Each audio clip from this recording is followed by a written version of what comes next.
you each had to start choosing yourself. Mhm. So this is about your journey. And you both just shared how you have shared about this testimony on your own terms. What did that mean for each of you? And was choosing yourself difficult? I No? can, go ahead. No, you go ahead, Kim. Yes, choosing myself was difficult because leaving the hospital did not end uh, everything for me. It was sort of a new beginning once we left the hospital Mm-hmm. because it was months of physical therapy, occupational therapy, and I had to be there. I had to take him to everything, every doctor's visit. So it was leaving the hospital was one I mean, in the hospital was one aspect of it. Once we got home, that was a whole nother portion of it. Right. So completely different things to deal with now. And everything, was me. Everything I had to do everything for him. Like, he really had to learn how to hold his hands. He had to learn how to eat again, using his hands. Everything he had to relearn how to do. And so, even though he left the hospital, going to occupational therapy, of course, all of this stuff helped, but it was a lot of practice. And it took months um, of doing this. And even after he was done with occupational therapy and still going to therapy, Yeah. you know, he couldn't drive. Mm-hmm. And I can remember the first time that he was actually driving somewhere by himself. And I believe you might have been driving yourself to therapy one day. And I think the drive is maybe like 12 minutes, but Okay. I was on pins and needles just for him. Mm-hmm. This is the first time he was driving. Yeah. Oh, And okay. and just the thought of he's out. He's doing something without me for the first time. Wow. That, that's that was heavy. That was heavy. Yeah. And so how do you change that mindset? How do you get to, okay, he's okay. These are things that he has done all his life, and he's now just going back to doing what he knows, and he is okay. Hmm. And for me to not to not be a basket case, because that's what I was while he's doing these things. Oh my Um goodness. and I went back to work before of wait, months before he went back to work. And Okay. so even my first day going back to work and leaving him in the house by himself, it was for me, it was a complete nightmare at work. Mm. I Really? couldn't. It was because I was sitting at my job and I hadn't been there in 6 months. And I was sitting there and I was like, what am I supposed to be doing here? I don't know what to do here. Oh, And this is a job that I've been at for 30 something years. wow. Wow. And yeah, so Major adjustment to everything. major, major, major adjustments to everything. My team that I left when I left 6 months ago, I came back to a completely different team. There were 3 out of 10 people. I was the third person out of our group of 10 who was left. So I came back to a whole new work group. So many life changes, just Yeah. changes. Yeah, yeah. Oh my So goodness. That's yeah. that's incredible. Now, I Yes. had answered the question when you first said it, and then I let Kim go, but Yeah, I said yes, you and did. Kim said no, Yep. uh, because my experience, even in the hospital, once they moved me down from my room and said, "Okay, you're going to go to," I forgot what kind of therapy it was called, maybe advanced therapy, um, but um, but so they put me in a room. Kim and I think Keisha was there. Uh, Okay. and they set the room up and then they left. I was on my own. I was in the room by myself. I had to, and in the morning, I was expected to kind of get myself into, well, they first helped me get into the wheelchair to wheel myself to the therapy.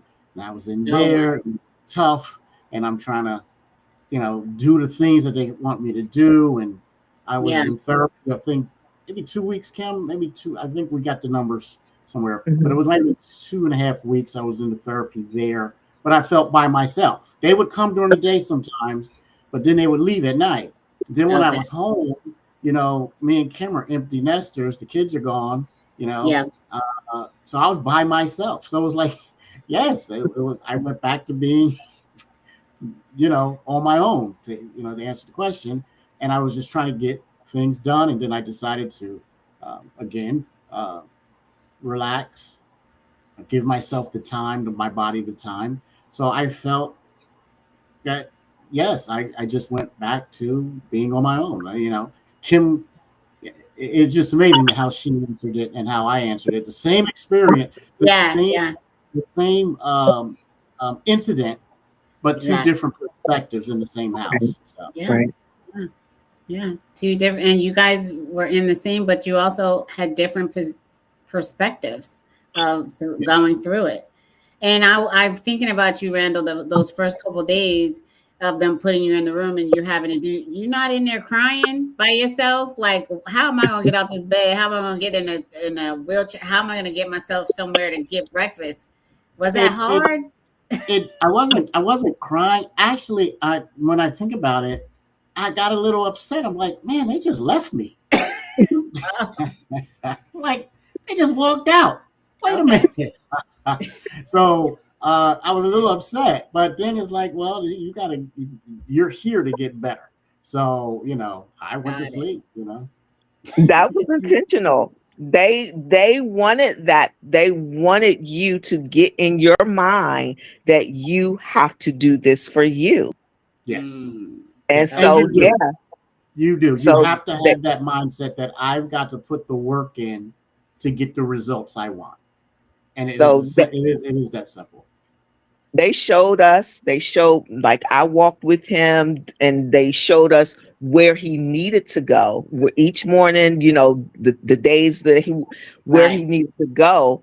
But they didn't come around and like, okay, it's time for you to go to your session now. No, we told you your session starts this time. Get yourself here. Oh, And I didn't man. know this at the time. I just assumed they were taking him there. No, he had to get himself there. I mean, Wow. it was the same floor. It was around the corner, It but Yeah. he was. still had to Mhm. do it for Yes. himself. For Yes. himself. So Yeah. we're talking about choosing yourself. And again, I mean, there was another time, Kim, that you talked about having to leave the hospital because they desperately wanted Randy to close his eyes and go to sleep. And in that moment, you had to go leave the hospital, drive home, knowing that he because you knew he needed to go to sleep and he wouldn't if you were there. And now Yeah. again, you are making a decision to not stay there and leave you and Keish, and so he could heal and do the things that he needed to do. So you both had a lot. There's a lot of choices and decisions that it sounds like you guys were making along the way, um, that mattered towards recovery. So looking back, there seems like there was progression. There was progression. Obviously, there was trauma. There's recovery. There's choosing yourself. Was there a specific moment when you realized we're not just trying to survive anymore? We're rebuilding our lives. Hmm. I don't.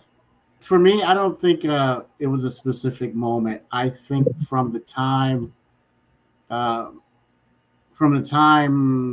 they were taking the trach out of my throat.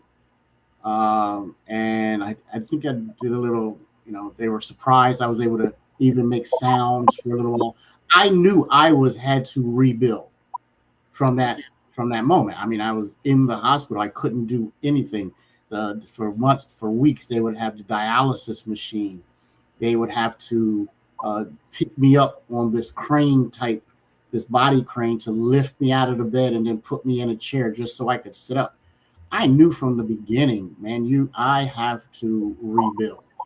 Okay. So I knew it from the beginning. There was no, I can't say in that instance that there was any particular moment. I think for me, it's just knowing him and knowing who he is, there was no other way.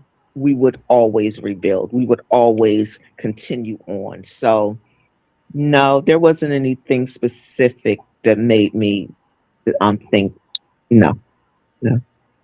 Okay.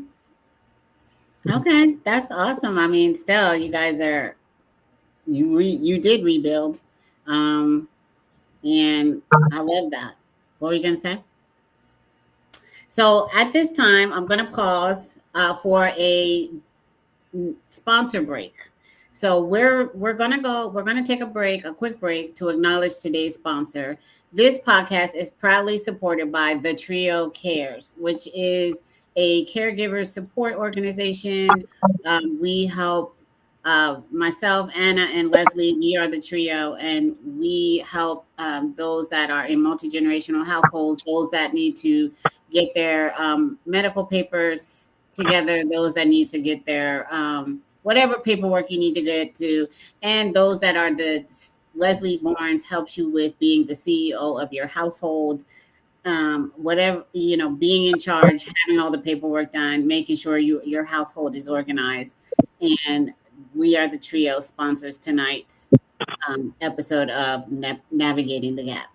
And I just wanted to say we appreciate the trio for everything. And if you want to learn more about the trio, go and join their Facebook page, our Facebook page at The Trio Cares on Facebook, or go to YouTube and find us on The Trio Cares. And if you want to send us a message, send it to thetriocares@gmail.com. And now let's get back to Randy and Kim. So Kim, I will tell you, we're going to talk about Paris. That's so crazy to me. I know. So you took a trip to Paris during this period of your life. And I think there's something important about that part of the story. Why Paris and why then? Paris. Okay. I've been to Paris before at that time. I had been, but I got injured when I was in Paris the first time.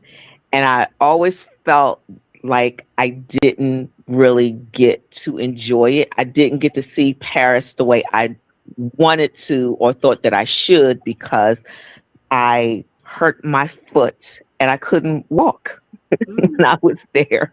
Oh, wow. So when we we had pivoted, our journey was, I would say, I don't want back on track in a sense. I didn't even think about this, but for me, it was okay. He's really doing good. He is back to work. He's rebuilt his body.